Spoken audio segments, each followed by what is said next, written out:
안녕하십니까. 더불어민주당 중앙선거대책위원회 가짜뉴스 단장 김현입니다. 함께하신 법률지원단장 김동아 의원님이십니다. 5월 13일 화요일 민주파출소 제보 및 주요 대응 현황 브리핑하겠습니다. 5월 13일 9시 기준으로 2,000명 방문하였고 1,433건의 제보가 접수되었습니다. 매체별로는 네이버가 27.14%로 가장 높은 수치를 기록했고 그 뒤로는 SNS 17.52%, 커뮤니티가 15.98%, 유튜브가 9.77%, 틱톡이 2.16% 순서로 제보되었습니다. 어제 있었던 주요 제보 내용을 말씀드리겠습니다. 이재명 후보에 대한 조작 영상 등을 이용한 이재명 악마화 게시물이 유포되고 있다는 제보가 있었습니다. 제보된 내용은 이재명 후보를 비방하거나 악의적으로 이미지를 왜곡하는 내용이 압도적으로 많았으며 유포자들은 조작된 영상과 이미지 등을 활용하여 다양한 형태의 허위 게시물을 퍼뜨리고 있는 것으로 확인되었습니다. 이러한 게시물은 SNS, 커뮤니티, 유튜브 등 거의 모든 매체를 통해 확산되고 있으며 내용은 다르더라도 목적은 모두 이재명 후보에 대한 비방, 악마화 시도라는 공통점을 가지고 있습니다. 이재명 후보 신변 위협과 관련된 게시글이 이어지고 있습니다. 5월 12일 트위터를 통해서 이재명은 부정선거로 취임하기 전에 죽는다, 경찰들 다 죽여버리고 싶다는 등의 극단적 표현들이 집중적으로 퍼지고 있습니다. 가짜뉴스 대응단 주요 대응 현황 보고 드리겠습니다. 뉴데일리 기획보도, 이의 신청 및 언중의 심리 결과 등 언론 대응 관련입니다. 뉴데일리는 계속해서 이재명 후보를 대상으로 일방적인 주장을 이어오고 있습니다. 특히 이재명 왕국 시리즈라는 제목의 기획보도는 이재명 후보가 대통령에 당선될 경우를 가정하여 반론권이 보장되지 않는 일방적인 시각에서 작성된 기사들로 구성되어 있습니다. 이에 따라 해당 시리즈 중 3건의 기사에 대해 인터넷 선거보도 심의위원회에 이의 신청을 제기하였습니다. 어제 진행된 언론중재위원회 심리 결과에 대해서 말씀드리겠습니다. 스카이데일리가 보도한 3월 21일자 박진기의 한반도 테라포밍 민감국가 지정 놓고 국민 선동하는 좌파, 3월 24일자 계란투척 야 자작극 논란 거센데 1인 시위 온천 봉쇄, 4월 15일자 탄핵 사태가 보여준 보수 우파의 현실과 같은 날 보도된 중국 간첩 할개쳐도 처벌 못해 72년 해묵은 간첩법 개정해야, 그리고 4월 17일자 민주당이 집권하면 생기는 일 총 5건의 기사에 대해 민주당 측 입장을 반영하는 반론 보도를 게재하기로 언론사와 합의했습니다. 채널A 돌직구쇼, 김진애 돌직구쇼 허위사실 유포 사례에 선방심의 심의 신청하였습니다. 안영환 전 새누리당 의원은 5월 8일 채널A 김진애 돌직구쇼에 출연하여 사법부를 저런 식으로 장악하려 했다는 건 저게 자체가 내란 행위라는 저의 생각입니다. 라는 내용입니다. 대한민국이 입법 독재에서 민주적 절차에 의해 뽑힌 대통령이 모든 것을 민주주의라는 이름 하에 법을 가지고 독재를 시작하는 모습, 이게 히틀러입니다. 라는 등 편견이 들어간 발언을 통해 민주당을 폄훼하는 허위사실을 유포하였습니다.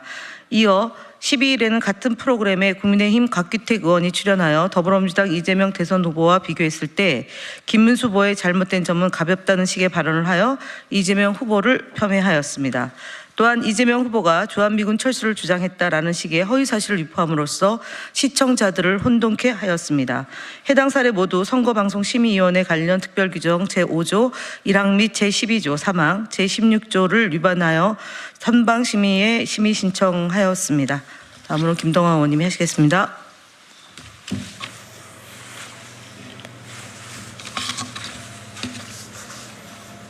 네, 다음으로 말씀드리겠습니다. 성창경TV, 전옥현 안보정론TV 등 유튜브 대응 현황 보고입니다. 유튜브 채널 성창경TV에 이재명 대북 송금 관련 미국과 유엔의 공식 고발 접수 5월 11일 영상과 전옥현 안보정론TV에 5월 12일 영상을 구글 커뮤니티 규정 위반으로 신고하고 선관위에 공직선거법 위반으로 신고 조치하였습니다. 두 채널 모두 고구려 프레스 보도에서 언급된 워싱턴 한인회 회장의 고발 관련 내용을 다루면서 단순 고발 사실을 혐의가 확정된 범죄인 것처럼 단정적으로 표현하였습니다. 또 성창경TV는 폭스뉴스가 한국 대선의 부정선거 확률을 99%로 예측한다는 허위 주장을 통해 선거제도 신뢰성을 신뢰성을 훼손하였으며 전옥현 TV는 틀림없이 죄인이 맞는 거예요. 틀림없이 유죄가 확실히 되는, 미국에 들어갔을 때 미국 사법당국의 의지에 따라 현장에서 체포될 수 있다는 발언 등으로 이재명 후보를 비방하고 공직선거법을 위반하였습니다. 또한 이봉규 TV의 이 사람 없애는 재주, 몸조심의 섬짓, 동영상은 모니터링 결과 유튜브 커뮤니티 규정을 심각하게 위반한 것으로 확인되어 최종 삭제 조치되었습니다. 해당 채널은 가짜뉴스 대응단이 3월 21일 명예훼손 혐의로 구글에 신고하였으나 4월 24일 문제없음으로 회신을 받았습니다. 그러나 추가 검토와 신고를 통해 삭제 결정을 이끌어냈음을 알려드립니다. 문제가 된 동영상에는 이재명 후보가 사람 죽이는 게 재주잖아요, 사람을 죽게 만드는 게 재주지와 같은 심각한 허위 주장과 모욕적 표현이 포함되어 있어 공직선거법과 정보통신망법 위반 혐의로 법적 조치를 하는 것을 적극 검토 중에 있습니다. 다음 국민의힘 대선 주자 김문수 후보의 거짓말 시리즈 두 번째입니다. 국민의힘 김문수 대선 후보가 윤석열 전 대통령이 저지른 불법 계엄 사태에 대해 5월 10일 채널A와 인터뷰를 통해 계엄으로 인한 고통을 겪고 있는 국민들에게 진심으로 죄송하게 생각한다고 발언하였습니다. 정말 속아 웃을 발언입니다. 2월 20일 국회 환노위 대정부 질문에서 계엄은 대통령의 고유 권한이라고 주장하였고, 지난 12월 비상계엄 선포 내란 행위 관련 긴급 현안 질문에서 국무위원 중 홀로 계엄에 대해 사과를 거부했던 김문수 후보입니다. 심지어 김문수 후보는 대구에서 내란 사과 거부해서 후보가 되었다고 의스대기까지 하였습니다. 불법 계엄이 문제가 없다는 식의 주장으로 극우 세력에 등을 업고 국민의힘 경선에서 승리하더니 본선이 얼마 남지 않자 이제는 계엄에 한 번도 찬성한 적 없다라며 지금까지 행보와 전면적으로 배치되는 사과를 하고 있습니다. 본인의 말을 뒤집고 있는 것입니다. 다음으로 국민의힘 대선 주자 거짓말 시리즈 세 번째입니다. 더불어민주당 신속 대응단에서 배포한 국민의힘 김문수 후보 망언집이 화제입니다. 해당 망언집에서는 김문수 후보의 극단적 여성비와 약자 조롱, 역사 왜곡, 차별, 막말 등 구구 형태가 그대로 녹아 있습니다. 망언 하나하나가 모두 충격적이지만 진실과 다른 거짓말도 있어 하나 소개하고자 합니다.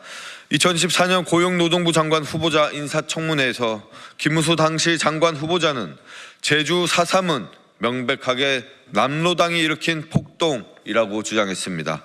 하지만 제주 4.3 사건 진상규명 보고서에 따르면 제주 4.3 사건을 47년 3월 1일 경찰의 발포 사건을 기점으로 남로당 등 무장대와 토벌대 간의 무력 충돌로 수많은 사람이 희생당한 사건으로 기록되어 있습니다. 남로당만의 폭동이라는 김문수 후보의 주장은 구구적 색깔론에 입각한 진상조사단의 조사 결과와 다른 명백한 거짓말입니다. 다음 국민의힘 거짓말 시리즈 104번째입니다. 국민의힘 권성동 원내대표는 5월 11일 자당의 중앙선대위 회의에서 생각은 작은 차이를 인정하고 존중하면서도 하나로 뭉쳐 싸워나가는 우리 당, 독재 정당 민주당과의 차이점이라고 주장하였습니다. 4월 30일 출범한 더불어민주당의 중앙선대위는 출범부터 이념 계파를 초월한 통합선대위로 언론의 호평을 받았습니다. 경북 안동 3선 권오을 의원, 윤여준 전 환경부 장관, 감금실 전 법무부 장관, 김경수 경남지사 등의 참여가 대표적입니다.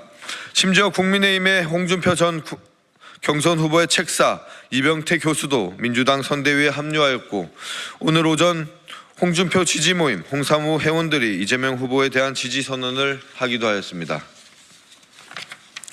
하지만 국민의힘 김문수 후보 선대위는 어떤 통합의 감동도 비전도 찾아볼 수 없습니다. 홍준표 전 후보는 탈당 선언 후 도미하였고, 한덕수 전 총리는 선대위 합류를 고사하고 있습니다. 더불어민주당과 달리 하나로 뭉쳐 싸운다는 국민의힘 선대위의 지금 현실입니다. 권성동 원내대표의 거짓말은 황당함을 넘어 이제 우스꽝스럽기까지 합니다. 이상입니다.